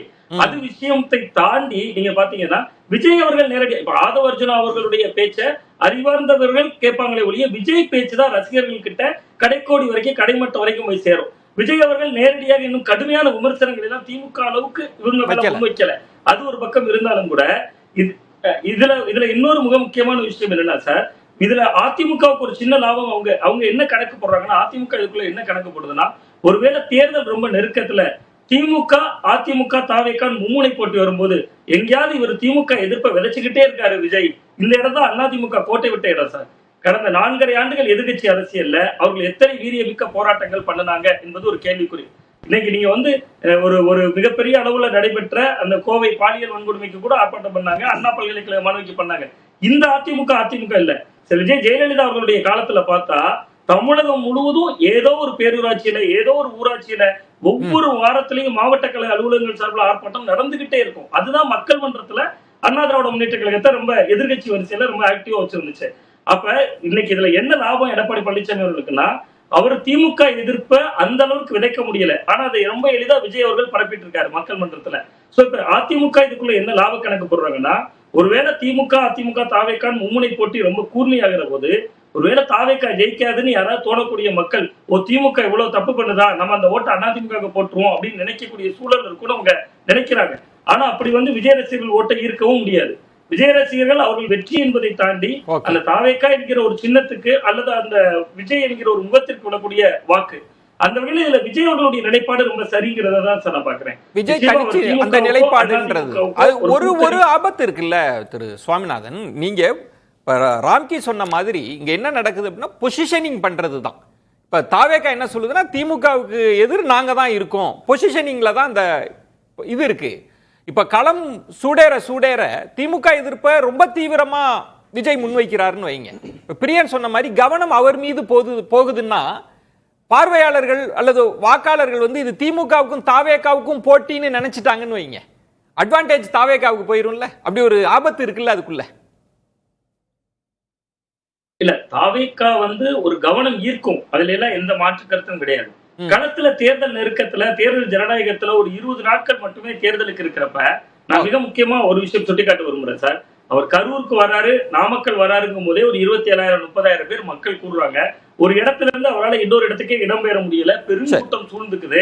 அப்ப தேர்தல் நெருக்கத்துல விஜய் அவர்கள் எத்தனை தொகுதிகள்ல அவர் போய் பிரச்சாரம் செய்து விட முடியும்? ஆனா திமுக அதிமுக அப்படி இல்லை. ஒரு கட்டமைப்பு என்பது வாக்காளர்களை தாண்டி முன்னாள் இந்நாள் மாவட்ட போக முடியும்ன்றீங்க, ரீச் அவுட் பண்ண முடியும்ன்றீங்க. அந்த வேகத்துக்கு ஆமா, அதனால அது ஒரு மும்முனை போட்டியை வேண்டுமானால் கூர்மையாக்க முடியும். அதிமுக களத்தில இல்லாம நகர்த்தி விட முடியாது நிச்சயமா. ஒரே ஒரு சின்ன ஒரு நிமிடம் மட்டும் எடுத்துக்கிறேன் சார். கடந்த பாராளுமன்ற தேர்தல்ல இதே கோணத்தை தான் அண்ணாமலை அவர்களும் சொன்னார். அதிமுக போட்டியில இல்ல, திமுக வெர்சஸ் பிஜேபின்னு களத்தை மாத்திட்டோம். ஆனா பாஜக எடுத்த ஓட்டு 11%, பிரதமர் வேட்பாளரையே காட்டாத பிரபலத்தன்மை கொண்ட வேட்பாளர்களே நிறுத்தாத அதிமுக 21% எடுத்தாங்க. நீங்க கவனிச்சீங்கன்னா அவர் தென் மாவட்டத்தை மையப்படுத்தி பேசினார். டெபாசிட் இழக்க வைப்போம் அதிமுகவை அப்படின்லாம் பேசினார் அண்ணாமலை. அப்போது அது எள்ளி நகையாடப்பட்டது. ஆனா களத்துல சில இடங்கள்ல அது உறுதியா இருந்தது. என்டிஏ அதிமுகவை பலவீனப்படுத்துச்சு. அதனாலதானே வேலுமணி அவர்கள் சொல்றாங்க 2 பேர் சேர்ந்திருந்தா 20 தொகுதி ஜெயிச்சிருக்கலாம். அப்படி ஒரு பலவீனத்தையும் தாவேகா ஏற்படுத்தியிருமான்றதை நம்ம தொடர்ந்து பேச வேண்டியிருக்கு. இன்னும் நிறைய காலம் இருக்கு. அக்னீஸ்வரன், இதுல அழைப்பு விடுச்சிங்க, பிரம்மாண்ட கட்சி வரும், நீங்க வெளிப்படையான அழைப்பு தாவேகாவுக்கு இருந்தது, வாங்க உங்களை நாங்க காப்பாத்துறோம் அப்படின்லாம். தாவேகா ஒரு நிலைப்பாட்டை சொல்லிட்டாங்க. இதுல பழனிசாமி அவர்களோட அடுத்த கணக்குன்றது என்ன எப்படி நீ கூட்டணி கணக்குகள் போகும்னு நினைக்கிறீங்க? முதல்ல முன்னாள் முதலமைச்சர் மாண்புமிகு எதிர்க்கட்சி தலைவர் முதலமைச்சர் வரும்போது என்ன சொன்னாங்க? அவரை எதிர்க்கக்கூடியவர்கள் எல்லாம் 3 மாசத்துல ஆட்சி கவிழ்ந்துரும் அப்படின்னு. 4.5 வருஷம் ஆட்சி செஞ்சார். அந்த 4.5 வருஷத்தில் இந்தியாவில் யாருமே 7.5 என்கிற ஒரு சிந்தனையை யாரும் இதுவரைக்கும் பண்ண முடியல. ஆனால் அவர் நடைமுறைப்படுத்தினார். இன்றைக்கு இருக்கக்கூடிய ஆளுங்கட்சி திமுக கூட அதை 10% அவங்களால உயர்த்த முடியல.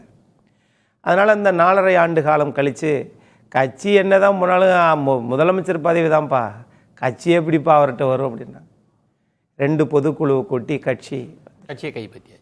அதே கைப்பற்றல, சட்ட ரீதியாக பொதுக்குழு பக்க வச்சுக்கிட்டாரா? ஆகவே இந்த நிலைப்பாடுகள் எல்லாம் எடுத்தவர் என்ன ஒன்று தெரியுங்களா? தமிழ்நாட்டில் சட்டமன்றத்தில் அவர்களுக்காக பாதிக்கப்பட்டவர்களுக்காக கரூர் சம்பவத்தில் பேசினார். பேசியவர்களுக்கு அந்த 12 தீர்மானத்தில் ஒரு நன்றி தீர்மானம் கூட இல்லை. சரி, எதிர்க்கட்சி தலைவருக்கு நன்றி தீர்மானம் இல்லை. அந்த 41 குடும்பங்களில் இறந்தார்களே பிஞ்சு குழந்தைகள், ஆனா அவங்களெல்லாம் அக்னீஸ்வரன் அந்த இடம் தான் சொல்லுது. சட்டமன்றத்திலேயே சொன்னாங்கல்ல, நீங்க என்னங்க உங்க கட்சியை விட தாவேகாவுக்காக இவ்வளவு பேசுறீங்க, என்ன அதிமுக ஒரு நிலைப்பாடு எடுத்ததுன்னா அக்னீஸ்வரன், விஜய் மீது எந்த தவறுமே இல்லை, முதல் நாள் எடுத்த ஸ்டாண்டுன்றது அனுபவமே இல்லை அப்படின்னு 50-50 இருந்தவங்க காலம் போக போக அதிதீவிர தாவேகா நிலைப்பாடு. விஜய் மேல தவறே இல்லை, நீங்க தான் சதி செஞ்சீங்கன்னா சொன்ன பிறகும் தாவேகா இல்லை, நாங்க தான் முதல்வர் வேட்பாளர்னு அவங்க அனௌன்ஸ் பண்ண பிறகுதான் நான் கேட்கிறேன், பழனிசாமி அவர்களோட அடுத்த கட்டம் என்ன? மாண்புமிகு தமிழ்நாடு முதலமைச்சர், மாண்புமிகு முன்னாள் முதலமைச்சர் திரு எடப்பாடி பழனிசாமி அவர்கள் ஆதரித்ததினுடைய விளைவாகத்தான் சற்று இலகுவாக அவர்களை நடத்தினார்கள் என்பதையும் அவர்கள் புரிந்து கொள்ள வேண்டும். ஆனால் அவங்க புரிஞ்சுக்கலையே, அதைத்தான் இப்போ சொல்ல வரேன். முதிர்ச்சி இல்லையே. எத்தனை தேர்தலை நம்ம தேர்தலில் நின்றோம். ஒரு விஷயம் சார், விஜயன் சார், 37% எடுத்த திமுகவை அதிமுக திமுக தான் எங்கள் எதிரின்னு வச்சிருக்கிறாங்க. சரி, 37% எடுத்த திமுகவை 33% எடுத்த அதிமுக எதிர்க்கிறது. சரி, நேர் எதிர்போட்டி. சரி, 37% எடுத்த திமுகவை 8.2% எடுத்த நாம் தமிழர் கட்சி எதிர்க்கிறது. நேர் போட்டி. சரி, கூட்டணியே இல்லாமல் நாம் தமிழர் கட்சி பேரறிஞர் பெருந்தகை அண்ணாவிற்கு பிறகு தனி மனிதராக சில முரண்பாடுகள், தந்தை பெரியாரை அவர் ஆரம்பத்திலே ஆதரித்தது, அது விமர்சனங்கள். ஆனால் தமிழ்நாட்டில் 234 தொகுதிகளிலும் தனியாக யாருடனும் கூட்டணி இல்லாமல் சரி அவர் நிற்கிறார் என்றால் அவர் திமுகவை எதிர்க்கிறார். எனக்கும் திமுகவுக்கும் தான் போட்டி என்று சிலர் சொல்லுகிறார்களே, 8.2% எடுத்த சீமான் அவர்களா அல்லது 33% எடுத்த அதிமுகவா? எங்களுக்கும் திமுகவும் என்று சொல்லுகிறீர்களே, எத்தனை சதவீதத்தில் உங்கள் போட்டி? அது இருக்கட்டும். இல்ல இப்ப நான் கேட்கிறேன் என்ன சார், இப்ப சீமான் ஆதரவு நிலைப்பாட்டுக்கு வந்திருக்கிறீங்க, இனி விஜய் சார் நீங்க அதுதான் சார், அதாவது எப்படி பேசினாலும் நாம் கேள்வி சொன்னா பதில் சொல்லணும். ஒருவேளை நான் பதில் சொல்லிட்டேன்னா அந்த கேள்வியை திருப்பி சொல்லு, அல்லது பதில்ல இருந்து உன் கேள்விக்கு வர்றீங்க, அது முக்கியம் இல்ல. திமுகவும் எல்லாரும் திமுகவை தானே எதுக்குறீங்க, நீங்களும் எங்களுக்கும் திமுகவுக்கும் போட்டின்றீங்களே, எத்தனை சதவிகிதம்? இல்ல அக்னீஸ்வரன், அதை நம்ம பேச வேண்டியிருக்கு.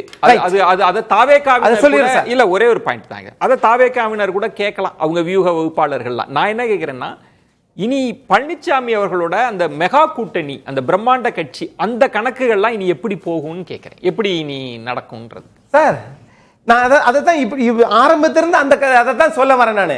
நீங்க தமிழ்நாட்டுல 69,000 பூத்துகள் இருக்கு. தேர்தல் ஆணையத்தின்படி 2,17,000 அந்த அரசினுடைய தகவல். அப்படி இருக்கிற போது எத்தனை முறை 180 தொகுதிகள் போயிட்டாருங்க.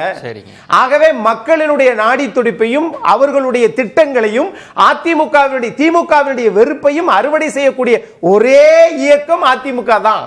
அதை நீங்க அப்பயே செஞ்சிருக்கலாமே கரூர் டைம்லயே, அதுக்கு எதுக்கு நாளைக்கு திரு அஜித் அவர்கள் வந்தாலும் நான் கேட்கிறேன், இப்படி சொல்லுவோமே, இவர்களை விட உத்தமராகவும் உண்மையாகவும் உழைத்து தான் யாரையும் ஏமாற்றாம தான் கேப்டன் விஜயகாந்த் வந்தார்.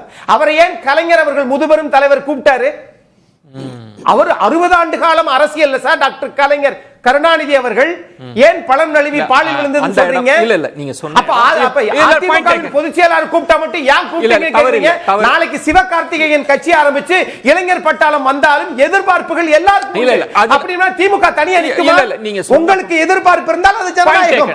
எடப்பாடி எதிர்பார்த்தால் அதிமுக எதிர்பார்த்தால் அது பலவீனம். இல்ல இல்ல, தவறே கிடையாது, நல்ல விஷயம் தான். அதுல என்ன நுணுக்கமான வேறுபாடு அப்படின்னா, இந்த திமுக அன்றைக்கு தேமுதிக டாக்ஸ் எல்லாம் வந்து ரொம்ப மறைமுகமா இருந்தது, வெளிப்படையெல்லாம் சொல்லலை. கலைஞர் அவர்கள் அப்போது பிரியன் அவர்களுக்கு நினைவுக்கு நேர்காணல் அப்ப விவாதமே போயிட்டு இருந்தது. நாளைக்கு முடிஞ்சிரும்ன்ற இடத்தில் கடைசி நேரத்தில் அது ஓப்பன் அழைப்பெல்லாம் யாரும் கொடுக்கல, முடிஞ்சிரும்னு சொன்னாங்க, அது போச்சு. ஆனா அதற்கான பலனை திமுக அனுபவிச்சு. எப்படின்னா, எல்லாரும் களத்துல ரெடி ஆயிட்டாங்க, தேமுதிக வரும் அப்படின்னு. தேமுதிக வரலன்னு அதிமுகவினர் வெடி வெடிக்க ஆரம்பிச்சிட்டாங்க. பிரியன் சுட்டி காட்டுவது, நீங்க வெளிப்படையா அழைப்பை கொடுத்துட்டீங்க, நீங்க அவர் வரலன்றது. இப்ப பின்னடைவு யாரு? அதே திமுகவுக்கு ஏற்பட்ட பின்னடைவு தானே அதிமுகவுக்கு. அதைத்தான் நான் கேட்கிறேன் உங்கள்கிட்ட. சார், நீங்க இது பின்னடைவா இல்லது இதுவாக போதா, அதெல்லாம் இங்க கேள்வியே கிடையாது. அரசியல் எதிரின்னு ஒரு கட்சியை சொல்லிட்டீங்களே திமுகவை, கொள்கை எதிரின்னு பாஜகவை சொல்லிட்டீங்கல்ல, அப்போ உங்கள் நிலைப்பாடு என்ன? 2 பேரும் எதிர்ப்போம். இல்ல இல்ல, இன்னும் அவங்களுக்கு வாய்ப்பெல்லாம் இருக்குது. ஜனவரி 9ஆம் தேதியா ஜனநாயகம் படம் வரட்டும். அதுக்கு இதுக்கு என்னங்க, அது வந்துடட்டும் சார். அதுல ஏதாவது சட்டச்சிக்கல் வந்துருச்சுன்னா திரும்ப அதிமுக குரல் கொடுக்கணும். அது வரட்டும். வந்ததற்கு பிறகு ஏற்கனவே ஒரு தகவல் உண்டு இல்ல, என்னங்க இந்த 2026 தேர்தலில் எப்படி பார்ப்போம், வெற்றி பெற்றா வருவோம், அப்படி இல்லை நான் படம் நடிக்க போயில. நான் கேட்பது ஒண்ணு, இபிஎஸ் அவங்களோட கணக்கு என்ன சார்? அதுதான் சார், என்ன சார் கணக்கு அது? நான் ஒரு விஷயம் சார், ஒரே ஒரு விஷயம் சார், திரும்ப திரும்ப திரும்ப நீங்கள் கேட்டாலும் ஒரே ஒரு பதில மட்டும் தான் உங்களுக்கு நான் சொல்றேன். நீங்க பொது வாழ்க்கைக்கு வந்ததுக்கு பிறகு சார், முதல்ல ஒரு பணிவான வேண்டுகோள்னே வச்சுக்கோங்களேன், நான் அரசியல் கட்சி தலைவர்கள் சொன்னா கேட்க மாட்டாங்க, முதல்ல பத்திரிகையாளரை சந்திங்க. தாவேகாவினுடைய தலைவர் பத்திரிகையாளரை சந்திங்க. முதல்ல அரசியல் கட்சி வந்துட்டீங்கல்ல, பத்திரிகையாளரை நீங்க சந்திங்க பிரியன், அப்புறம் மத்தத பாப்போம்.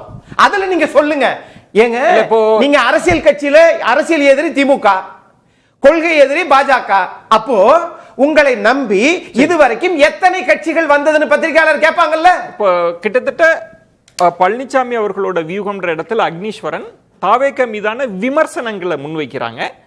ஏன் இப்படி அப்படின்ற அந்த தன்மை இருக்கு. ஆனா அடுத்த கட்டம்னு எதுவா போகும்ன்றது தானே, நம்ம கூட்டணியா ஒரு சந்திப்பாரா, இல்ல அக்னீஸ்வரன் சொன்ன மாதிரி அதிமுக பாஜகவே போதும், நீங்க சொன்ன மாதிரி பாமகவோ இல்ல மற்ற கட்சிகளை வச்சு பொசிஷன் பண்ணலாம்னு நினைப்பாரா? எப்படி கூட்டணி கணக்கு இருக்கும்னு நினைக்கிறீங்க? இல்ல ஆக்சுவலா தற்சமயத்துக்கு வந்து பாஜக அதிமுக வந்து பிளாங்கா தான் இருக்காங்க. ஆக்சுவலா என்ன எந்த கட்சி வரும்னு தெரியாது. விஜயும் கூட விஜய்க்கிட்டையும் எந்த கட்சி போவாங்கன்னு தெரியாது. அவர் வந்து அவர்கிட்டையும் அந்த கட்சி போவாங்க இந்த கட்சி போவாங்கன்னா, அவருக்கு என்ன வாய்ப்பு இருக்குன்னா, திமுக கூட்டணியில் இருக்கிற கட்சிகள் ஏதாவது பிரச்சனை பண்ணி கடைசி கட்டத்தில் அவர்கிட்ட வரதுக்கான வாய்ப்புகள் இருக்குது. ஏன்னா பிஜேபி அங்கே இல்லை. அவர் தனியாக தான் இருக்கார். பிஜேபி இருக்கிறது தான் உங்களுக்கு டிஸ்அட்வான்டேஜ் யாருக்கு, அதிமுகவுக்கு. அதனால தான் அந்த கூட்டணி சரியா ஏதாவதுன்னா வரலான்ற பிஜேபி இருக்கிறதுனால தான் அதிமுக கூட்டணி சரியா கட்டமைக்க முடியல. பிஜேபி இல்லை வச்சுக்கோங்களேன், அது வந்து அதோட ஸ்கோப்பே வேற மாதிரி இருக்கும். அதோட டைனமிக்ஸாவே ஒரு மறைமுக செய்தி அதுதானே சொல்றாங்க. எங்களுக்கு பிஜேபி தான் இஷ்யூ, அதிமுக இல்ல. பிஜேபி தான் இஷ்யூ. பிஜேபி இல்லாட்டி தாவேகா அதிமுகவே கூட சான்ஸ் இருக்கு. அதுவும் நடக்க அதுக்கே கூட கடைசி கட்டத்தில் அதுக்கே கூட சான்ஸ் இருக்கு. அதனால இப்ப இருக்கிற நிலைமை வந்து தற்காலிகமா தான் நான் பாக்கிறேன். அது நிரந்தரமா பாஜக இல்லாத இருக்கணும் அந்த இடத்துல. இல்லாத இருந்தா அதுக்கான வாய்ப்பு இருக்கு அக்னீஸ்வரன். அது தற்காலிகமா நிரந்தரமா அவைகள் எல்லாம் அதை பற்றிலாம் மாண்புமிகு எதிர்க்கட்சி தலைவர் கவலைப்படலைங்க. தன்னை நம்புகிறார், தன் இயக்கத்தை நம்புகிறார். எங்கிட்டு சுத்தினாலும் நான் கேட்கிறேன் சார், நீங்க மக்கள் நல கூட்டணி மாதிரி நீங்க எல்லாரும் ஒண்ணு சேர்ந்து என்ன பண்ண போறீங்க? திமுக ஓட்ட பிரிப்பீங்க அல்லது அதிமுக ஓட்ட பிரிப்பீங்க?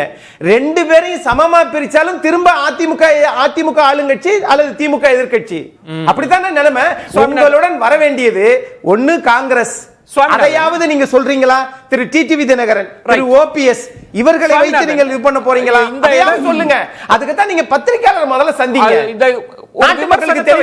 தாவேகா என்ன செய்யும் அப்படின்றது அவங்க புதிதாக வந்தவர்கள். நீங்க முதல்ல சொன்ன மாதிரி அவங்க ஒரு பரிச்சாத்த முயற்சியை எங்க செல்வாக்க கூட காமிக்கலாம், வெற்றி தோல்வின்றதை தாண்டி. இதுல அதிமுக வந்து மீண்டும் மீண்டும் கூட்டணின்ற விஷயத்தை அவங்க தான் கமிட் பண்ணிட்டே இருக்கிறாங்க. கூட்டணி அமைப்போம், கவலைப்படாதீங்க, அமையும்ன்றது. ஏன் அதை சொல்லணும்? நம்ம தனிச்சே ஜெயிச்ச கட்சி தான். அதிமுக பாஜகவே வெற்றி பெறும்னு சொன்னாலே போதுமே. அது வரட்டும்னு இல்லாம அந்த கூட்டணிக்குள் பழனிசாமி அவர்கள் ஏன் அதை கமிட் பண்றாங்க? ஆட்சியமைக்கணும் பலமுறை சொல்லிட்டார் சார். இல்ல நீங்கள் பழனிசாமி அவர்கள் தாங்க திரும்ப இப்ப கூட என்ன பேசுறாங்க? பலமுறை சொல்லிட்டாரு. கூட்டணியை பத்தி கவலைப்படாதீங்க, சொல்லிட்டே இருக்கணும். தாவேகா பேசும்போது சொல்லணும்னு அவசியம் இல்ல. கூட்டணியை பத்தி பேசாதீங்க சார். இப்ப பிரியன் அவர்கள் சொன்ன மாதிரி 24 இருந்து எத்தனை முறை நாங்க மெகா கூட்டணி அமைப்போம், பிரம்மாண்ட கட்சி வரும்னு சொன்னவரே பழனிசாமி அவங்க தானே. அதுதான் அந்த கணக்கை தான் கேட்கிறேன். சுவாமிநாதன் ஏன் கூட்டணிக்குள்ள போறாங்க? அவங்க கூட்டணி இல்லாட்டியும் ஜெயிப்போன்னு சொல்ல வேண்டியதுதானே? இல்ல நிச்சயமாக இல்ல.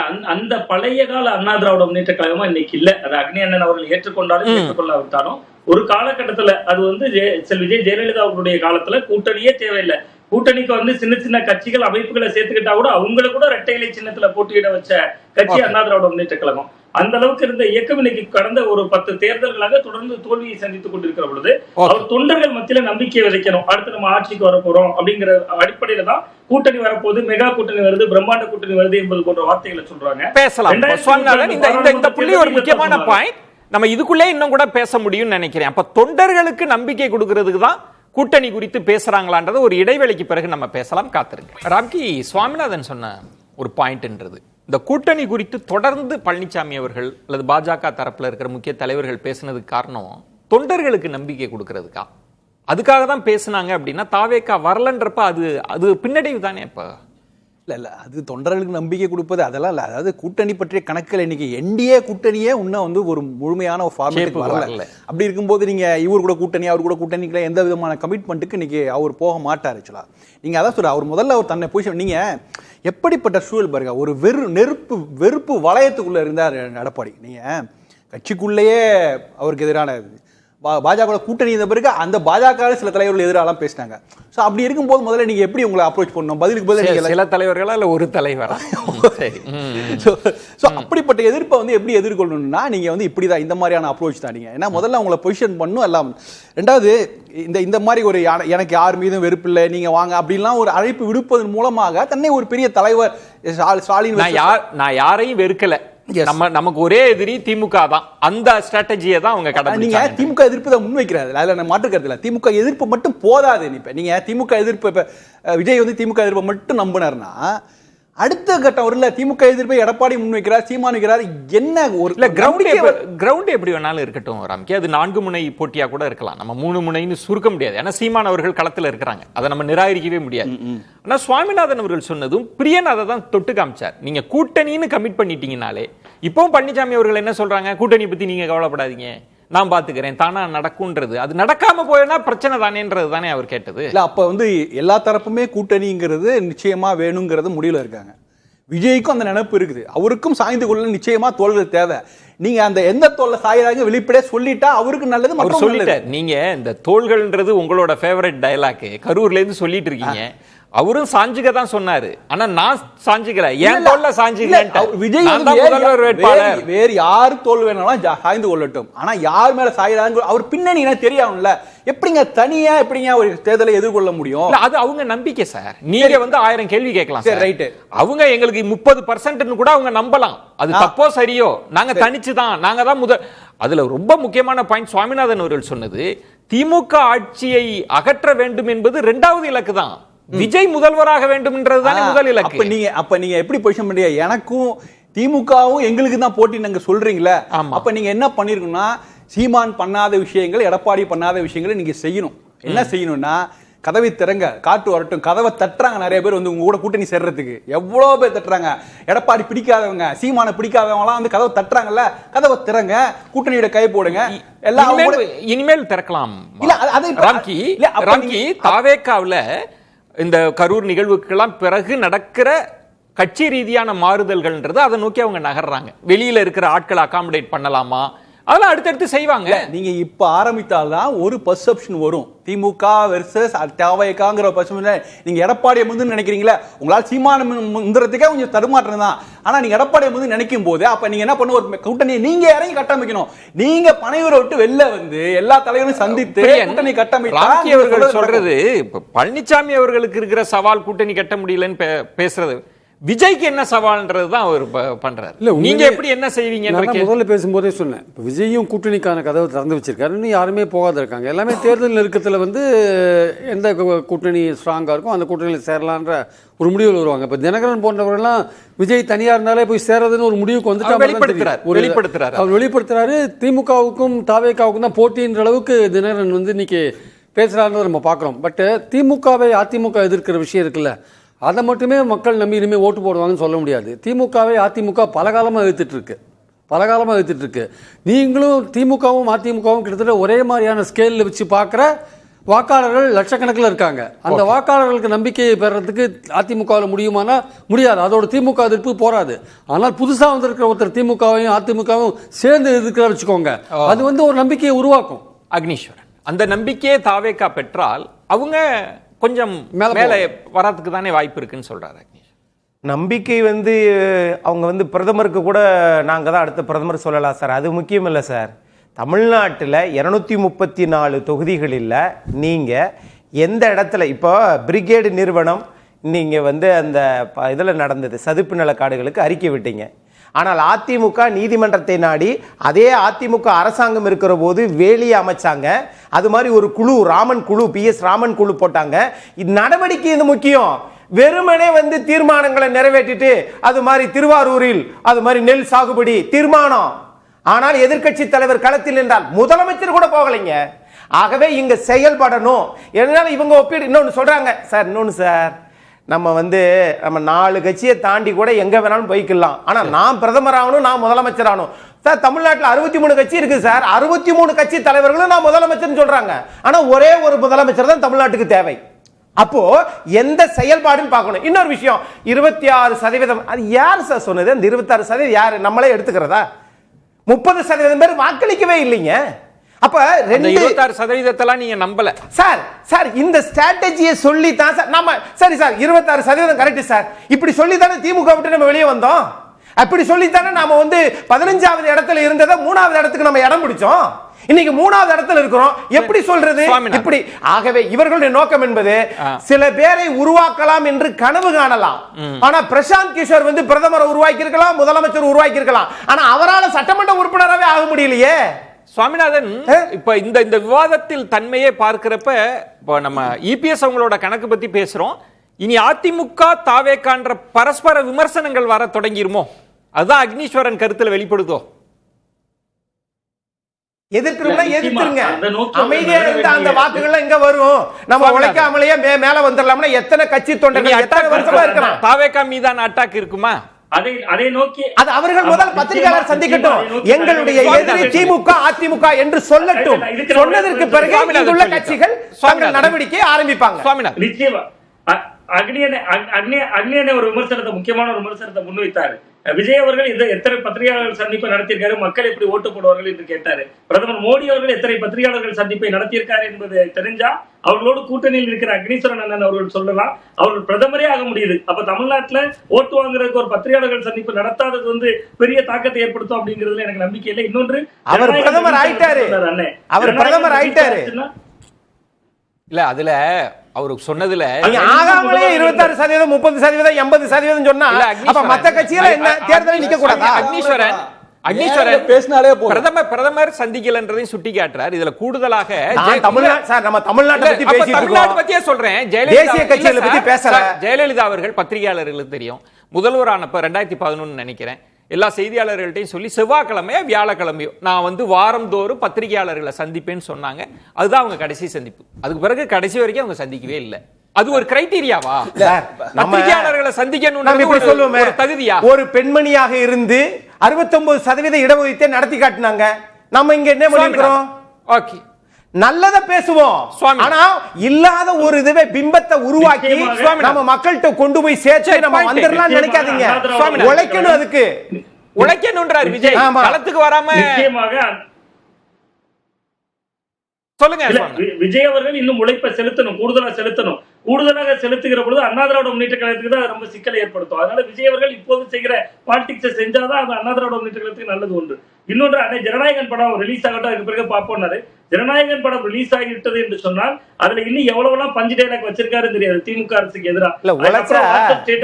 அவங்களுக்கு பாதிப்பு ஏற்படுன்றார்ல, எப்படின்னு கேளுங்களேன். இல்ல அவர் களத்துக்கு போனா எப்படின்னு கேளுங்க, ஏன்னா அவர் மேல வெளிச்சம் இருக்கும். அது அதிமுகவை வந்து பின்னுக்கு தள்ளி சொல்றாரு. ரொம்ப சிம்பிளுங்க. திமுக எதிர்ப்பு ஆளுங்கட்சி எதிர்க்கிறது நாடகம், ஆளுங்கட்சி எதிர்க்கிறது மாட்டேன்றாரு இவரு. திமுக எதிர்க்கிறது நாடகம், ஒத்துக்கிறீங்களா? அது வேற சார். எப்படி ஒரு பிரேக் எடுத்துட்டு அது எப்படி வேறயா போயிருக்கு? நிறைவு சுற்று எல்லாரும் சுருக்கமா சம்மப் பண்ணலாம். விஜய் உங்களோட தேர்தல் கணக்கு, பழனிசாமி அவங்களோட தேர்தல் கணக்கு ரொம்ப சுருக்கமா எப்படி போகும்னு நினைக்கிறீங்க சுவாமிநாதன்? வரக்கூடிய சட்டமன்ற தேர்தல்ல சார் கேக்குது சார், கேக்குது ப்ளீஸ். வருகின்ற சட்டமன்ற தேர்தலில் விஜய் அவர்கள் தலைமையில ஒரு அணி நிச்சயமா சந்திப்பாங்க. அவர்கள் அதிமுக பாஜக கூட்டணியில பாஜக இருக்கிறவரை அவர் அதிமுகவை நோக்கி நகர மாட்டார். ஒருவேளை பாஜகவை விடக்கூடிய சூழல் வந்துச்சுன்னா அதிமுகவோட போகலாம், எதிர்காலத்தில் அது நடக்கலாம். ஒரே ஒரு பாயிண்ட் மட்டும் சார், ஒருவேளை விஜய் அவர்கள் தனித்து நிற்கிற பொழுது அது அதிமுகவுக்கு எவ்வளவு சேதாரமோ அதே போன்று திமுகவையும் சேதாரப்படுத்தும். ஏன்னா பிஜேபி எதிர்ப்பு ஓட்டுகளையும் அவர் வாங்குவார். எப்படி ஒரு மாநில அரசுக்கு எதிரான ஓட்டுகளை வாங்குவார், ஒரு குழப்பமான முடிவு வர்றதுக்கு வாய்ப்பு இருக்கு. பிரியன் சார் சொன்ன ஒரு இடம் வாய்ப்பு இருக்கு. பிரியன் சார் சொன்ன ஒரு இடம் முக்கியமான இடம். சிபிஐ விசாரணைக்கு நிச்சயமா விஜய் அச்சப்பட மாட்டார். அதுக்கு மட்டும் ஒண்ணு சொல்லிக்கிறேன் சார். ஏன்னா சிபிஐ விசாரணையில விஜய் தரப்பு அவங்க வந்து ரொம்ப பிரேம் பண்ணாங்கன்னா அதுல மிக முக்கியமா திமுகவுக்கு சாதகமா போயிடும். அதனால பாஜக அந்த தவறையும் செய்ய மாட்டாங்க. அதனால விஜய் ஃப்ரீயா தான் விட்டுருப்பாங்க, அவர் பாதிக்கும். சுருக்கமா ரெண்டு பேரோட தேர்தல் கணக்க சொல்லுங்க. விஜய் விஷயத்துல அண்ணா திமுக வந்து ஒரு வெளிப்படையான ஒரு நிதானமான அரசியல் தான் முன்னெடுக்குது. இதுவே இந்த சீமான் திமுக போன்றவர்கள் ஒரு பதட்டத்தை மூடி மறைக்கிறாங்க. அது பின்னால ஒரு பெரிய வெளிப்படையா தெரியும். இப்ப தினகரன் சொன்னார்ல, நான் ஆரம்பத்துல இருந்தே எடப்பாடி எதிர்ப்பு தாங்க, அது மாதிரி ஒரு நாள் திரும்ப வந்து வெளிப்படையா சொல்லும் போது அது மக்கள் ரசிக்க மாட்டார்கள். அதனால இது ஒரு வெளிப்படையா இது வரைக்கும் வெளிப்படையா மூவ் பண்றதே பெரிய விஷயம் தான். ரெண்டாவது விஜய் தரப்புல என்னன்னா, அவரு மேடையிலே வந்து ஆதவ அர்ஜுனாவோட கூடுதலாக ஒரு நிமிஷம் பேசினாலே அதுவே பெரிய விஷயம். அதையே செய்ய மாட்டாரு. நீங்க பிரஸ் மீட்லாம் நீங்க எதிர்பார்த்துட்டு இருக்கீங்க, அதெல்லாம் நடக்கிறது வாய்ப்பு கூட. பேசுறதுக்கு பதிலா இருகோடு தத்துவம் தான். ஆதவ வந்து நீங்க குறைச்சி பேசுறீங்க, அதுவே பெரிய வியூகமா பாக்குறீங்களா? சரி, பிரியன் அவர்கள். இல்ல, விஜயை பொறுத்த மட்டும் அவர் தன்னுடைய ஸ்ட்ரென்த் என்னன்னு முதல்ல தெரிஞ்சுக்க வேண்டிய கட்டாயத்தில் இருக்கார். பவன் கல்யாணோ விஜயகாந்தோ கூட 2 எலெக்ஷன்ஸ்க்கு அப்புறம் தான் ஒரு கூட்டணிக்கு போறாங்க ஆக்சுவலாக. அதனால இவர் வந்து எடுத்த உடனே போனா எந்த கட்சியோட கூட்டணிக்கு அதிமுகவோடய போறாரு வச்சுக்கோங்களேன். என் ஓட்டுல தான் நீங்க வின் பண்ணீங்க அப்படின்னு ஒரு விஷயத்தை நீங்க வின் பண்ணீங்கன்னு எப்படி விஜயகாந்தை பார்த்து ஜெயலலிதா சொன்னாங்களோ அந்த மாதிரி எடப்பாடி சொல்ல முடியாது. ஏன்னா எடப்பாடி என்ன மாதிரி வேலைகள்லாம் பண்றாரு நமக்கு தெரியும். அவர் விஜயை பார்த்து என் ஓட்டுல தான் நீங்க வின் பண்ணீங்கன்னு சொன்ன ஆச்சரியப்படுத்துறாங்க. அதனால யோசிப்பார் விஜய். தன்னுடைய ஸ்ட்ரென்த் தெரிஞ்சுக்கணும், தனியா நிற்கிறதுக்கான விருப்பத்தில் இருப்பான்னு நான் நினைக்கிறேன். அதோட வெளிப்பாடு தான் நேற்று பொதுக்குழு தீர்மானங்கள்லாம். என்ன கணக்கு இருக்கும் சுருக்கமா சொல்லுங்களேன். கணக்கு வந்து தன்னை நம்புவதுதான் பெரிய கணக்கு. வெறுமனே நம்மளே வந்து புள்ளி விவரத்தை போட்டுக்கிட்டு 80% எங்க பின்னாடி தான் இருக்கிறாங்க அப்படின்னு சொல்லி நாம் மற்றவர்களை ஏமாத்தலாம், மக்களை ஏமாற்ற முடியாது. ஆண்ட கட்சிக்கு ஒரு சக்தி உண்டு, ஆளுகிற கட்சிக்கு ஒரு சக்தி உண்டு. தேர்தலே சந்திக்காமல் இருப்பவர்கள் எல்லாரும் என் பின்னாடி வா என்று சொன்னால் பார்த்துட்டு இருக்கிற மக்கள் தீர்மானிப்பாங்க. பொறுத்திருந்து பார்க்கலாம் எப்படி களம்லாம் மாறுகிறது அப்படின்னு. விருந்தினர்களுக்கு என்னுடைய நெஞ்சம் நிறைந்த நன்றிகளை தெரிவித்துக் கொள்கிறேன். மற்றொரு தலைப்புல சந்திக்கிறேன். நன்றி, வணக்கம். அது வந்து கண்டிப்பா ஏற்றுக்கொள்ள முடியாது. பிரதானத்துவம் இந்த கூட்டத்தில் கூட்டப்பட்டது. ஏன் இவ்வளவு ஒரு கன்ஃபியூஷன்?